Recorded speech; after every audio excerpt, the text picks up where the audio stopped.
যারা বিবিএ পড়তেছো তারা খুব সাবধান হয়ে যাও।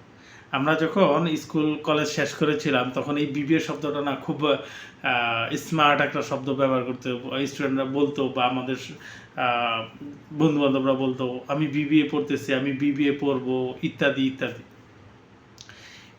এই বিবিএটা গত 15 বছরে আসলে একটা এখন অনেকেই বলে এটা একটা স্ক্যাম। এটাকে একটা স্ক্যাম বলা হয়। কারণ কি বিবিএ কমপ্লিট করা বুড়ি স্টুডেন্ট ছেলেমেয়েরা এখন চাকরি পায় না। ছেলেমেয়েরা না বিজনেস করতে পারে, কিছুই করতে পারে না। বাবা-মায়ের শুধুমাত্র 4 বছর 5 বছর লক্ষ টাকা নষ্ট করছে, কিন্তু তারা চাকরি পায় না। তো সেজন্য অনেকেই বিবিএটাকে স্ক্যাম বলতেছে। তো আমি স্ক্যাম বলি না, আমি বলবো যে শিখার অনেক কিছু আছে। তো কিন্তু প্র্যাকটিক্যালি শিখার মতো কিছু নেই। এই যে আমাদের দেশের যে প্রাইভেট ভার্সিটিগুলো যারা আমাদেরকে বিবিএ শিখায়, বিবিএ পড়া কোর্স করায়, কমপ্লিট করায়, এই বিবিএতে কি শিখায় আমাদেরকে? একটা বিবিএ কমপ্লিট করা ছেলে একটা ভালো জব পাইতে পারে না।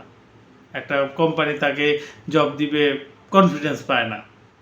তো আসলে বিবিএ এই জন্যে অনেকেই বিবিএটাকে স্ক্যাম বলা হয়। তো যারাই বিবিএ করতেছো তারা প্র্যাকটিক্যালি কাজ করার চিন্তা ভাবনা করো। তারা বিবিএ পড়া অবস্থায় কীভাবে প্র্যাকটিক্যাল এক্সপিরিয়েন্স নেওয়া যায় ওইভাবে চিন্তা ভাবনা করো। আসসালামু আলাইকুম।